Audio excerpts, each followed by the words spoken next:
Hello दोस्तों, आज मैं आपको अपनी कहानी में बताऊंगी एक सच्ची कहानी ऐसी पत्नी की जिसने अपना सिर अपने पति के जीत के लिए धड़ से अलग करके अपने पति को तोहफे के रूप में भिजवा दिया।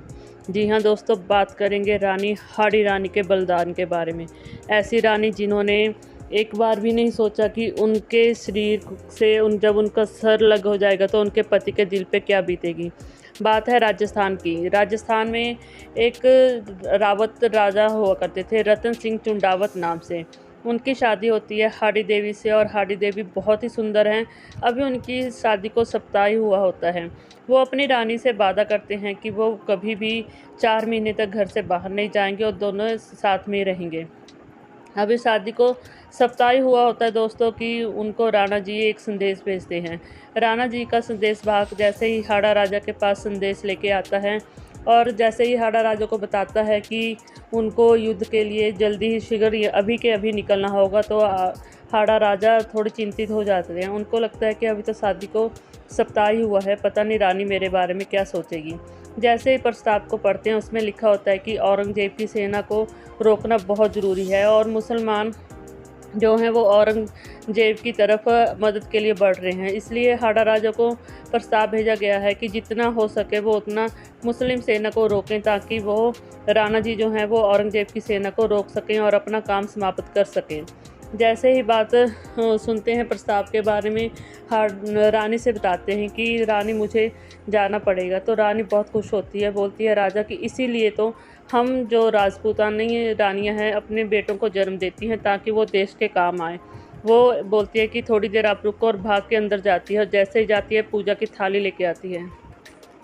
अपने हाथों से राजा का तिलक करती है, उनको भेजती है और साथ में कहती है कि राजा आप बिजी होके आना, मैं आपका इंतज़ार करूँगी। जैसे ही राजा जाते हैं, चलते चलते रास्ते में सोचते हैं कुछ कि कहीं ऐसा ना हो कि अभी शादी को थोड़े दिन है, रानी मुझे भूल ना जाए। वो संदेश वाहक भेज देते हैं। जैसे संदेश वाहक भेजते हैं उसमें लिखा होता है पत्र में, रानी मुझे भूल मत जाना, मैं बहुत शीघ्र आऊँगा। रानी जैसे ही प्रस्ताव पढ़ती हैं तो मतलब वो हंसती हैं। वो मन में ही सोचती हैं कि मैं क्यों भूलूंगी राजा को, वो तो अपने देश के लिए गए हैं। एक संदेशवाहक आता है, अगले दिन दूसरा, तीसरा और जैसे ही चौथा संदेशवाहक आता है और रानी को बोलता है कि रानी आपके पति ने बोला है कि आप उनको कुछ निशानी भेजें अपनी। राजा ने पत्र लिखा था, उसमें लिखा था कि देखो रानी, मैं तुम्हारे प्रेम में बहुत ही मतलब तुम्हें बहुत प्रेम करता हूँ और मैं नहीं चाहता कि तुम कभी भी मेरे प्रेम को भुला पाओ और मैं चाहता हूँ कि तुम अपनी कुछ निशानी मुझे दो। मैं जीतकर बहुत आगे बढ़ चुका हूँ और ये सिर्फ तुम्हारे ही प्रेम के कारण हुआ है। जैसे ही रानी सुनते हैं उनको लगता है कि अगर राजा ऐसे ही मेरे मोह में पड़े रहे तो वो जीतेंगे नहीं, वो हार के वापस आएंगे और अपना मकसद जो है वो पूरा नहीं कर पाएंगे।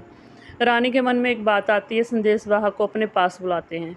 जैसे ही संदेशवाहक उनके पास आता है, रानी उनको एक पत्र में देते हैं, बोलते हैं कि आप इस पत्थर को और जो तोहफ़ा मैं आपको दूंगी वो राजा को ही देना।